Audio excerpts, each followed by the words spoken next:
सभी को प्रभु यीशु मसीह के नाम से जय मसीह की। दोस्तों, मैं स्वागत करता हूं एक और नई वीडियो में। और मेरे प्रिय दोस्तों, आज हम सीखने जा रहे हैं क्या जानबूझकर पाप करने से परमेश्वर हमें क्षमा कर देगा या फिर नहीं करेगा। कई लोग इस सवाल को पूछते हैं और ज़्यादातर दो तरह के मसीही लोग इस सवाल को करते हैं। पहला वो जो जिनके जीवन से गलती से पाप हो गया, और दूसरा वो जो जानबूझकर पाप किए और उस पाप को लगातार करते रहते हैं, कंटिन्यू करते रहते हैं, शायद उन्हें ऐसा करने में अच्छा लगता हो। तो आज हम वचनों के अनुसार जानेंगे क्या वाकई में परमेश्वर हमें माफ़ कर देता है यदि हम जानबूझकर पाप करते हैं तो। और जैसे कि हम पढ़ते हैं इब्रानियों अध्याय 10 वचन 26 लिखा है, क्योंकि सच्चाई की पहचान प्राप्त करने के बाद यदि हम जानबूझकर पाप करते रहे तो पापों के लिए फिर कोई बलिदान बाकी नहीं।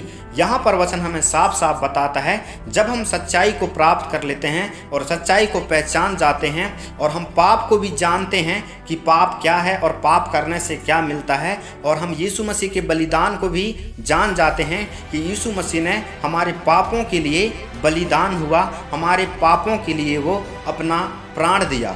उसके बावजूद भी यदि हम जानबूझकर पाप करते रहे तो, यहाँ पर आप लोग ध्यान दें, यहाँ पर लिखा है यदि हम जानबूझकर पाप करते रहे तो, यानी कि जानबूझकर कंटिन्यू पाप करते रहे तो पापों के लिए फिर कोई बलिदान बाकी नहीं। और जैसे कि हम पढ़ते हैं इब्रानियों अध्याय 9 उसका 28 वचन में लिखा है, वैसे ही मसीह भी बहुतों के पापों को उठा लेने के लिए एक बार बलिदान हुआ।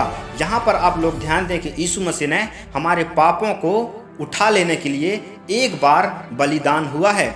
यदि हम जानबूझकर पाप करते हैं तो इसका मतलब ये है कि हम यीशु मसीह को फिर से क्रूस पर चढ़ाते हैं, और यीशु मसीह ने जो हमारे लिए दुख उठाया है उसी दुख का हम यीशु मसीह को स्मरण दिलाते हैं, उसी दर्द का हम यीशु मसीह को अनुभव दिलाते हैं, और यीशु मसीह के पवित्र बलिदान को हम अपवित्र करते हैं यदि हम जानबूझकर पाप करते हैं तो।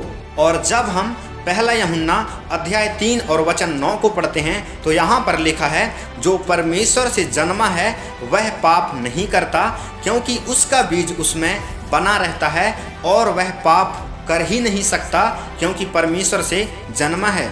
यहाँ पर वचन हमें साफ साफ बताता है कि जो परमेश्वर से जन्मा है वह पाप कर ही नहीं सकता या फिर पाप में रह नहीं सकता, क्योंकि परमेश्वर से जन्मा है। और जब हम पहला पतरस अध्याय 2 और वचन 16 को पढ़ते हैं तो यहाँ पर लिखा है, और अपने आप को स्वतंत्र जानो, पर अपनी इस स्वतंत्रता को बुराई के लिए आड़ ना बनाओ, परंतु अपने आप को परमेश्वर के दास समझकर चलो।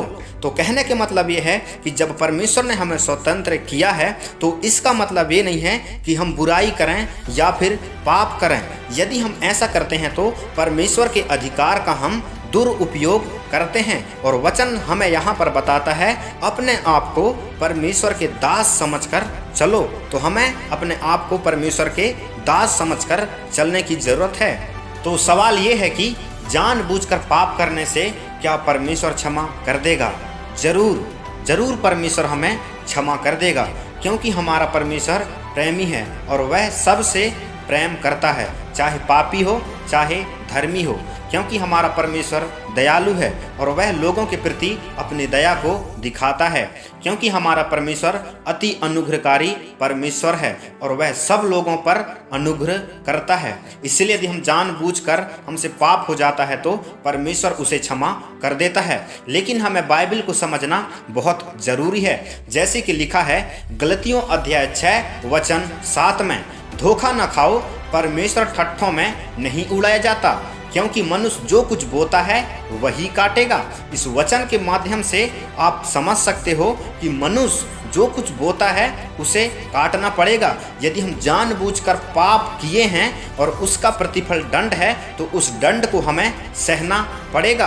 बाइबल हमें ये बताता है, जैसे कि हम देख सकते हैं दाऊद के जीवन में, जब दाऊद ने पाप किया तो परमेश्वर ने उसे क्षमा तो कर दिया, लेकिन जो दंड था उसके परिवार में आ गया था। इसीलिए मैं आप लोगों से कहना चाहूँगा, यदि आपके जीवन से जानबूझकर गलतियाँ होते थे, पाप होते थे, तो उसे आज ही बंद कर दो, आज ही उसे छोड़ दो और आज ही अपने आप में एक निर्णय लो कि आज से हम जानबूझकर पाप नहीं करेंगे, गलतियाँ नहीं करेंगे और परमेश्वर की ओर फिर जाओ और वह तुम्हें क्षमा करेगा और अपने आप को परमेश्वर के स्वर्ग राज्य के लिए तैयार करो। और अंत में मैं वचन पढ़कर समाप्त करना चाहूँगा। जो कोई पाप करता है वह व्यवस्था का विरोध करता है और पाप तो व्यवस्था का विरोध है। तुम जानते हो कि वह इसलिए प्रकट हुआ कि पापों को उठा ले जाए और उसके स्वभाव में पाप नहीं। जो कोई उसमें बना रहता है वह पाप नहीं करता। जो कोई पाप करता है उसने ना तो उसे देखा है और ना उसको जाना है। हे बालकों, किसी के भरमाने में ना आना। जो धर्म के काम करता है वही उसके समान धर्मी है। जो कोई पाप करता है वह शैतान की ओर से है, क्योंकि शैतान आरंभ ही से पाप करता आया है। परमेश्वर का पुत्र इसलिए प्रकट हुआ कि शैतान के कामों को नाश करे। जो कोई परमेश्वर से जन्मा है वह पाप नहीं करता, क्योंकि उसका बीज उसमें बना रहता है और वह पाप कर ही नहीं सकता, क्योंकि परमेश्वर से जन्मा है। इसी से परमेश्वर की संतान और शैतान की संतान जाने जाते हैं। जो कोई धर्म के काम नहीं करता वह परमेश्वर से नहीं और ना वह जो अपने भाई से प्रेम नहीं रखता। पहला यूहन्ना अध्याय 3 वचन 4 से 10। परमेश्वर इस मैसेज के द्वारा और इन वचनों के द्वारा आप सभी को बहुतायत से आशीष दे। आमीन।